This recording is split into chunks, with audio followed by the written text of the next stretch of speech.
சுழி போட்டு செயலதுவும் தொடங்கு பிள்ளையார் சுழி போட்டு செயலதுவும் தொடங்கு அதன் துணையாலே சுகம் கூடும் தொடர்ந்து அதன் துணையாலே சுகம் கூடும் தொடர்ந்து பிள்ளையார் சுழி போட்டு செயலதுவும் தொடங்கு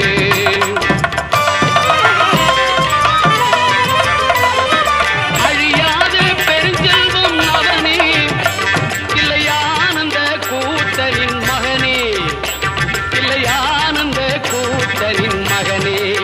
பிள்ளையார் சுழி போட்டு செயலதுவும் தொடங்கு